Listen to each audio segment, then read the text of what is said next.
Welcome everybody. We are back for more top foils. This time the Ents of Fangorn, the top 10 hardest to find foils. But we're starting off our list with an honorable mention. So an honorable mention is this common foil, Quick Beam. There's a lot of Ents in this, obviously, and this is a pretty good Ent.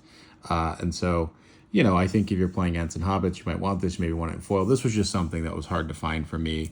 This is maybe a $5 to $10 card or something. Don't quote me on that. I'm just kind of spitballing here. But that's our honorable mention for this set. I think this set, which is set number 6, is kind of slept on a little bit. Maybe people weren't as positive about it as maybe some other sets. Tower Block, I think you lost a lot of players. And by the end of the block, I think this set probably undersold the other two in the block, but still pretty cool stuff. There's 128 foils. There's 6 AIs, which are such a pain in the ass, and we'll talk about those. So in 10th place, we have Galadriel, Keeper of Nenya. Oops, excuse me. I'm glad this isn't a cover here. So pretty cool foil. I don't think this is actually a great card. It's an okay card, but I think people just like this because it's a foil of Cate Blanchett, obviously. So pretty cool card. So that's our 10th place here. Some of these are rare because they're good in decks. Some of them are just, collector items that people want, and, they're pretty interesting for that reason. So that's our 10th place. In 9th place, we have Gandalf Mithrandir. This is, once again, these are probably both like $25 to $30, maybe a bit more, honestly. I didn't really buy these, so it's kind of hard for me to gauge price. I traded for most of them, and so... but that's my 9th place. In 8th place, we have Banner of the Westernisi. This is, I think, big for site control, perhaps. I haven't really played with this card, but I understand it's used in some decks and pretty popular. So really cool looking foil there. So that is our 7th place. In 6th place, we have a familiar friend here, Elrond, looking very Agent Smith-like. So this is Elrond, Keeper of Vilya. This is, once again, maybe that $30 to $40 range. So we're kind of starting to get up there in price a little bit. So that's our 4th place. I'm sorry, our 6th place. In 5th place, we have Skinbark. This is probably one of the better Ents if you're doing Ents and Hobbits. This is a pretty good Ent.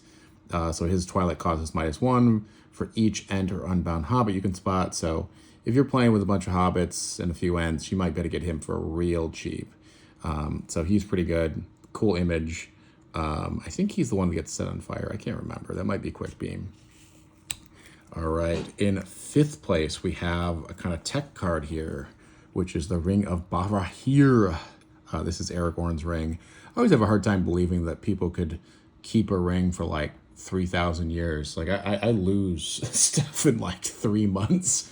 And so mad props to Aragorn and his family for keeping this ring going for 3,000 years. But this card was really hard to find for me. I don't know why. I mean, I think it's a pretty decent card, but a lot of this stuff is just so obscure. You're looking for 128 different foils, and they're not really for sale in normal places. So it's a real big treasure hunt here. So that's our 5th place here. I'm going to move that over to make some space here. All right. Our 4th place is the Witch King, Deathless Lord. Why is this card not higher up? And forgive my dusty sleeves. Someday I'm going to invest in new sleeves. I just don't really want to right now. This, I randomly, I think the P, so this is the promo version. There's also a non-foil that's in the starter decks. I think these are the same place as a common or uncommon foil on a sheet. So this isn't actually maybe as rare technically as these, but I think there's pretty good play value. This is a cool image. It's kind of this like cartoon almost. I think it's like an animated kind of thing. Not animated, but maybe like a sketch. So pretty cool card. That is our 4th place. In 3rd place, I'm going to just say all 6 AIs. There are 6 of them. So you see another Skinbark. You see an Enrage. This card almost made the list, the non-AI. Don't Look at Them, Ancient Roads, Isengard Mechanics, and Gate Troll. These are all just such a pain because a lot of people didn't even know that AIs existed because it was really random they did this. But of these 6, Skinbark, Enraged, Ancient Roads are probably the harder ones to find.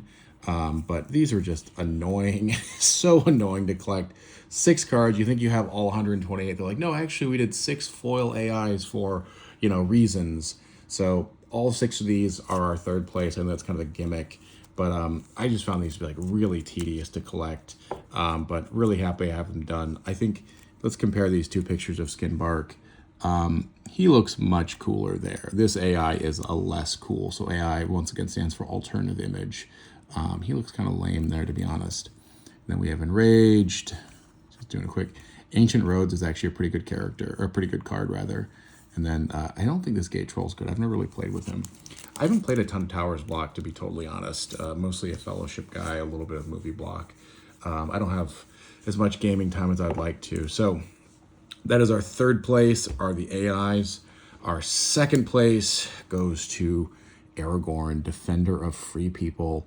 This is a really solid Aragorn. Really great picture of Vigo. This is a candidate for one of the ones I'd consider getting signed by Vigo. It's also funny to see that like little strand of hair here in the shot. He's having I think that's at least a strand of hair, not a scratch on the card. Yeah, it's just kind of funny to see like little strands when you're looking at something in high definition like this. But that is our second place card. Vigo looking awesome, looking like a beast. And our first place card, I wonder if anyone can guess it. It is the Balrog. So if we think about Vigo, he's maybe 50. Complete set maybe goes for like 700 to 900. I give a range there because there's not like all these sets here, but in first place we have the Balrog. This is just an awesome card. Not maybe great in play, but just collector value. You can see he's kind of coming out of the frame here, like busting out. His flame up there, coming off, kind of going down. You can see there's like fire he drips here. This is just, I'm going to take this out of the sleeve so you can see it a bit better, but this is just like an incredible card visually. And rightfully so, this goes for like maybe 60-ish. I'm kind of spitballing here a little bit, but this is our top card. I actually got this card kind of early on, and I'm happy I did because I don't know if I could find it again now. At least not at a reasonable price. I think that this is maybe a cooler version of the Balrog, at least a cooler image than the one from set 2. So those are all my thoughts. We have, once again, the Balrog, we have Aragorn, we have the Witch King, we have Aragorn's Ring, we have Skinbark, Elrond, Banner of the Western East, Gandalf, Galadriel, Quick Beam, and these annoying AIs. So thanks for hanging out, everybody. If you have other video requests that you want, I'll be doing this for the remaining 3 sets, Return of the King, as well as Siege of Gondor and Mount Doom. After that, I got to kind of rack my brain a little bit and think about what videos I'll be doing next. But that's all the time we have today. Like, subscribe, all that good stuff, and we will catch you guys later.